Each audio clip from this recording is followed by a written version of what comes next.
Well, I said I'd come back and tell you when I hit the wall. And I'm not exactly sure when that happened. All I know is I woke up after 4.5 hours sleep and felt like I had a combination of poison ivy, neuropathy, and like the room was 120 degrees. And my mouth, I've been having a lot of soreness over here. I have to go to the dentist on 19th and get that checked out to see if that's uh, just the benzo thing, or if that's actually something going on. And cramping stomach. I mean, it's as miserable as I've been in a long time. About 4 hours ago, it's about 9 o'clock in the morning. I woke up. Might be about 4.5 hours ago. I went to sleep at midnight and I woke up at 4:30. Yesterday did not go according to plan because um, for 2 days there, I tried out 10 milligrams a day, and the third day, uh, in my reductions, always seems to be like when that wall. It's really a drop off is a better description of it because you're riding on a half life for a while, and then the half life goes for 20 to 70 hours depending upon your metabolism with volume.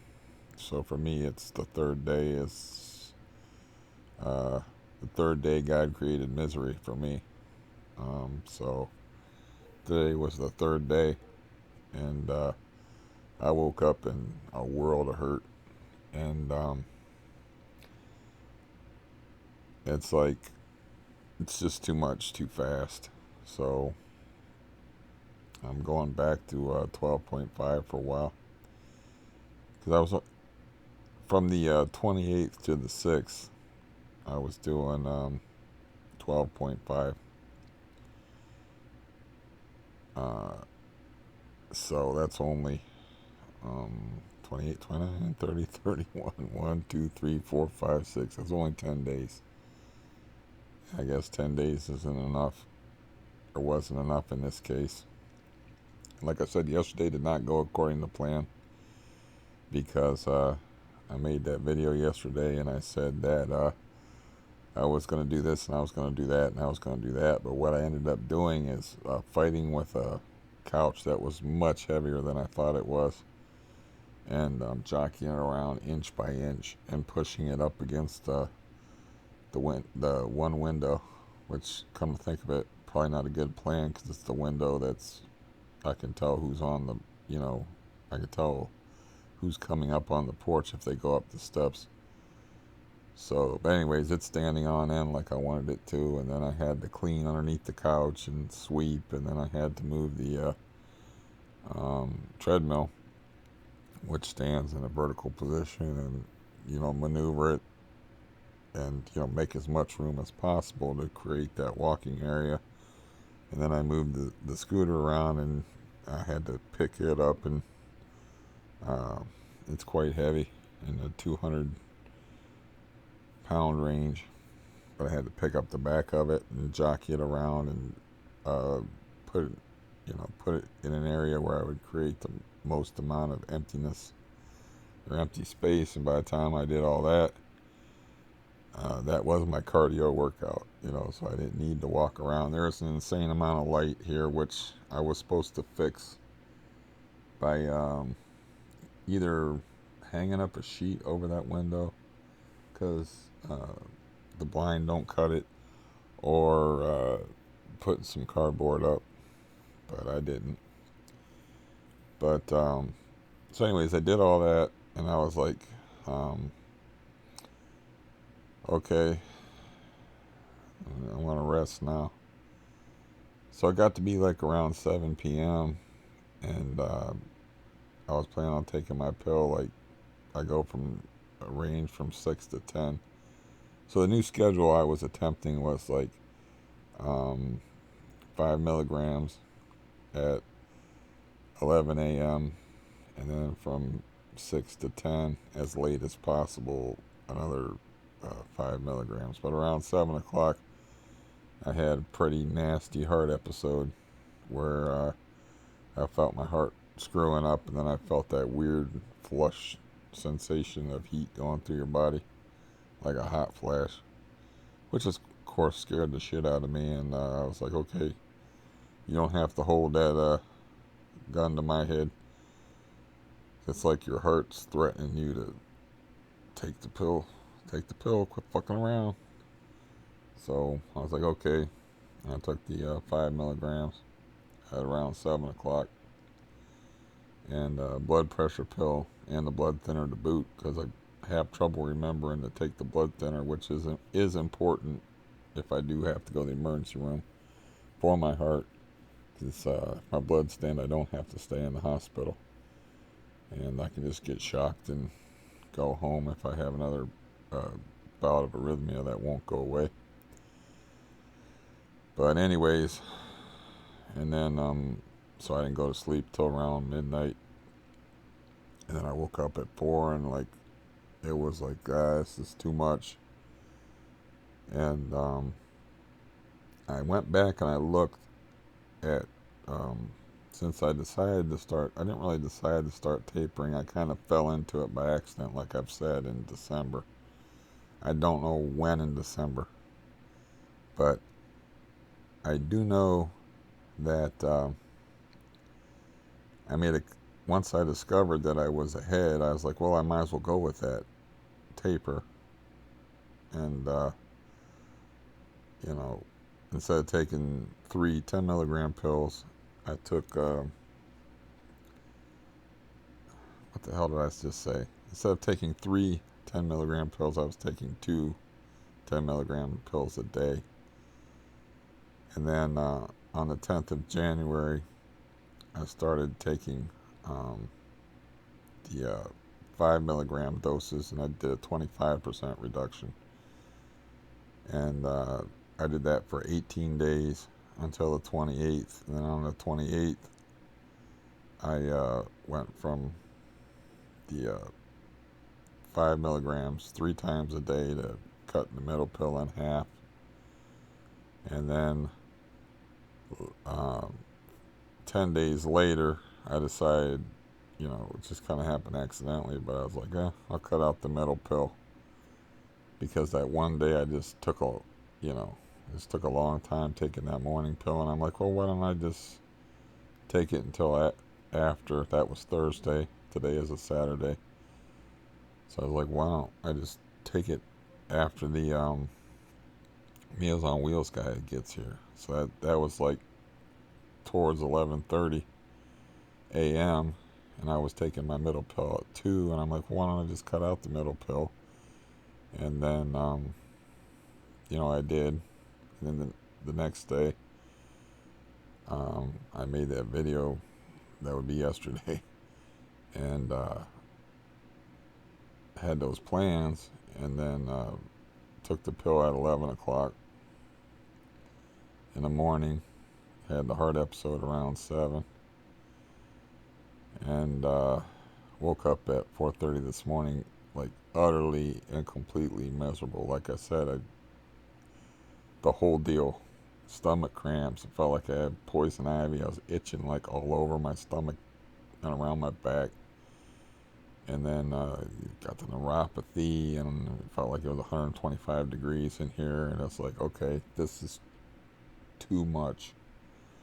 So, I sat there and I debated about it for a good 2.5 hours. And then I was like, I got to back off. It's too much too soon. You only gave yourself 10 days at 12.5. You're going to need longer than that.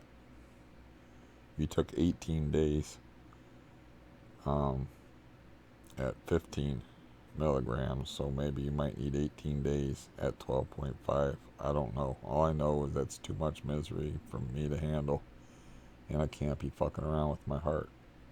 My heart's been good, and yesterday it scared me, so the heart's the boss. But anyways, so that's the deal. It was like I tried 2 days at 10, and I was intending You know,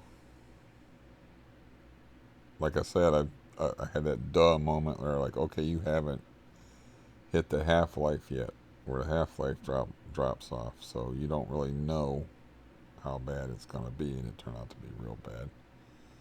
It's like I'm starting to. I took 5 milligrams like I don't know, half an hour, 45 minutes ago. I'm starting to feel a little better. Not that I feel like a ray of sunshine right now.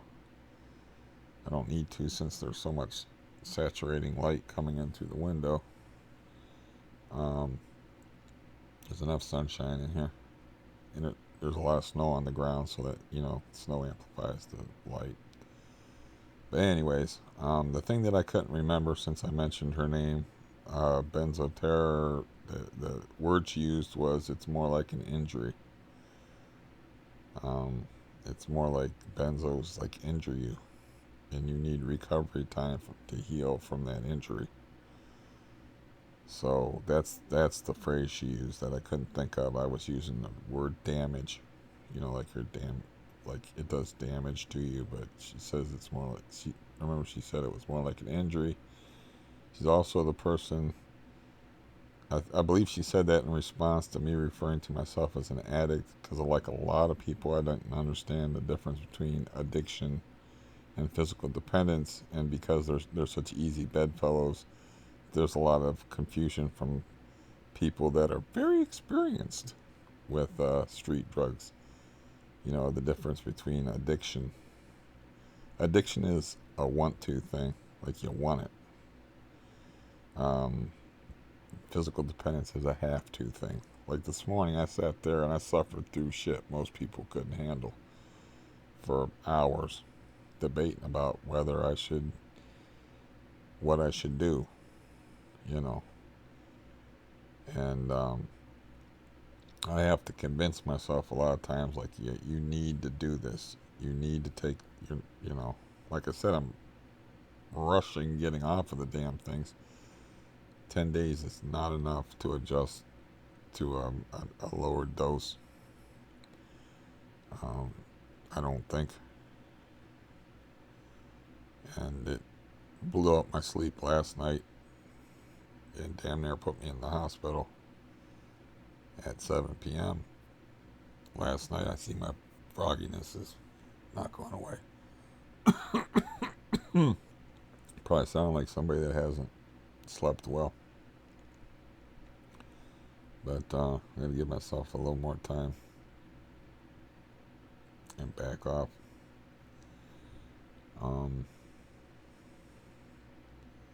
But yeah, addiction's up here.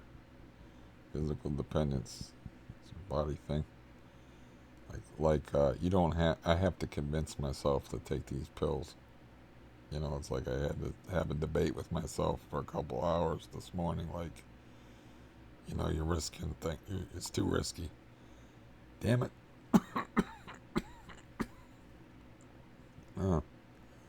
You're playing around with your heart, and you feel like this. You can't do this to yourself. Sorry about it. Now I'm going to sound like Louis Armstrong. The skies are blue. I don't know the song. It's what a wonderful world. I had it there for a minute. I had the Louis Armstrong effect.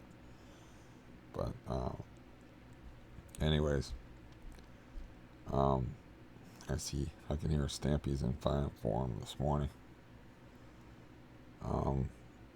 Damn it. So yeah, what I was saying was like I have to force myself to take this medication. I don't have to force myself to smoke a cigarette. If you just hand me a cigarette, I will take it. I will smoke it. As a matter of fact, if you're around and you have cigarettes, I will probably ask you for one. That's up here. I know it. And also, that goes against my best interests. Whereas, it's kind of like an opposite thing. Like, taking the cigarette goes against my best interests, but I want to do it anyway. Not taking that pill goes against my best interest because it could put me in the hospital yet again, but I don't want to do it, you know. So you got one thing that hurts you by taking it, and another thing that hurts you by not taking it. And you want to take the thing that hurts you, and you don't want to take the thing to stay out of the hospital. You know, it's to the point. It's to that point with me, because my heart's been pretty good. I mean, I'm doing a pretty good workout, pretty good workouts and stuff, and walking for at least a half an hour with no problems. And then I tried this reduction after 10 days, and like I said, I got kind of spooked after my heart rate wouldn't go down after I was done lifting weights. But anyways, since I already talked to you yesterday, I'll keep this brief. And since I mainly just wanted to report what's going on and document it. I mean, I'm still at a pretty fast clip for tapering, if you think about it. I mean, it's 2 months tops, and I've gone from 30 milligrams to 12.5 milligrams. So, you know, I don't need to. Yeah, I don't need to push that hard. I can wait until I'm more comfortable at 12.5 before I go to 10. And you know, I never really got comfortable at 12.5. It just worked out that way, and I just rolled with it. And I was like, well, I'll try it again the next day. I got through this one day, but I wasn't thinking about like the half-life thing. Like I said, duh. You know, this isn't a true read on how this is going to be, and I got my true read last night. I got my wake-up call when I woke up. I was like, what the fuck? Somebody kill me, please.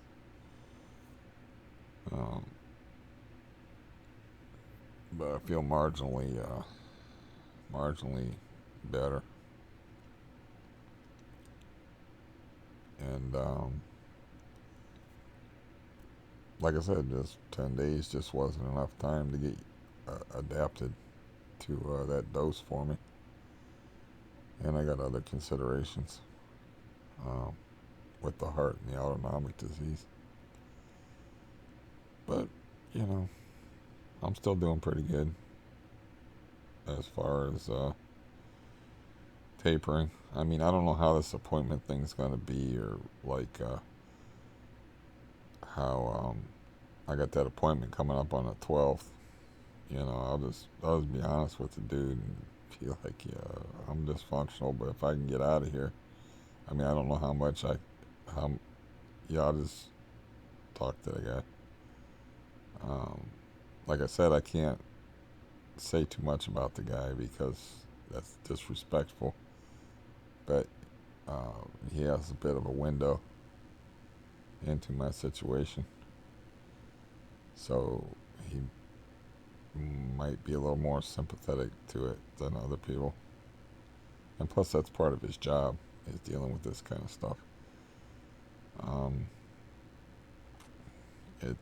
It's part of my personality to put on a brave face and to not appear as desperate or weepy or distraught as maybe I am. So, you know, I present like an attitude of calmness and togetherness that's really not there. You know, it's just freaking out and getting all emotional. It just doesn't seem to help matters, you know. And as I've said in videos long past, I'm kind of conditioned to behave this way because it aggravates my CRPS if I get, upset, emotional, anyways. So I'm kind of like subdued on the outside, and we're on the inside. I'm yelling and kicking and screaming and throwing a tantrum and stuff. So that doesn't come. It comes across to people that I'm calmer than I am, or that I'm more together than I am. Um, so I'm gonna tell the guy like I don't know what all I can do in the state that I'm in. And the question, I might as well bring this up while I'm on here. Is like the question I have is like all I have is anecdotal evidence to go by, which is basically from you people. It's basically from other people that I've talked to about benzodiazepines, as far as like your experience with them. And I'd like to Google like is it really what you're trying to do is you're trying to get those receptors that receive the GABA and release the calming chemical to heal and function properly after the benzo bonding that they have gotten used to has rendered them, um, pretty useless, because you can have GABA in your system, and because they're so used to that benzodiazepine doing their job for you, they don't even pick up on it and do what they're supposed to.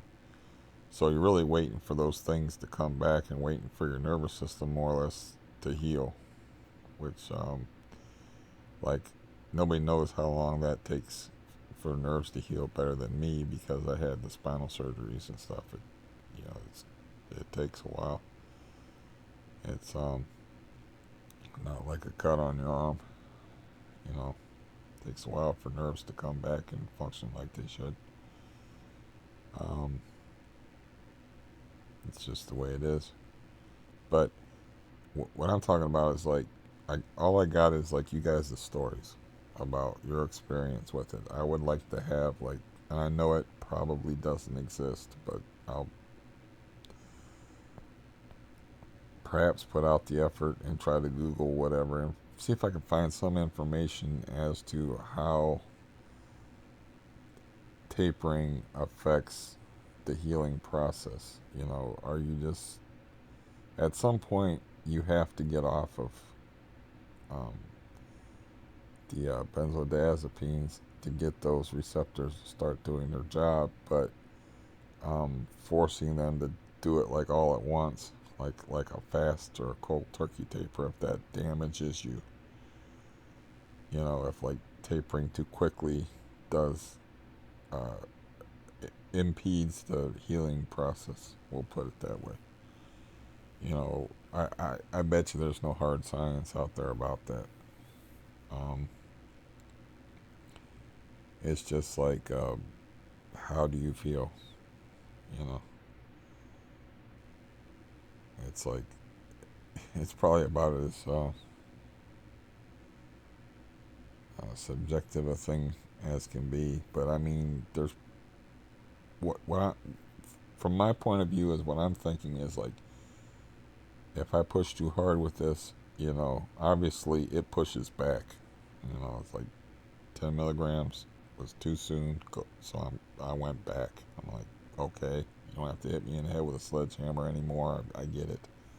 So it's pushing back and telling me like that's too fast. But you have to get, you know, maybe your receptors don't, or your, there's just so much about it I don't know. It's like I want to know, like, are your receptors healing even while you're tapering?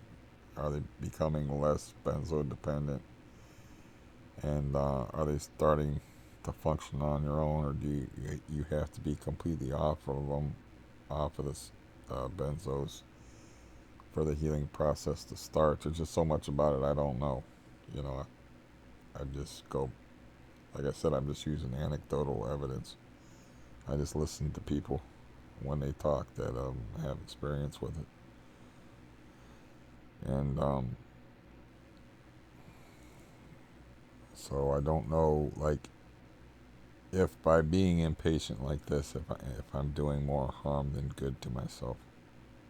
So yeah, that's troubling. I just kind of go by the way I feel, and what I felt this morning was my body like yelling at me for pushing too hard. It's like I was lifting a weight and I was going past a certain point, and your muscles start saying, "Okay, you wait until you start to feel a little strain. You push too hard, and you start to feel like major ache. You're just going to be sore the next day and not be able to work out." You know, so those are questions that I have, but I doubt there's any hard science on it because I mean they have like benzo awareness days. There's so many doctors out there that don't know shit about this. I mean, um, I bet you there's not much research or hard data on this uh, whole process, and that probably the only thing out there is the evidence that I've been using, anecdotal evidence they call it, which is basically just an anecdote is a story. It's just basically listening to you guys' story and experience with it. Um, but yeah,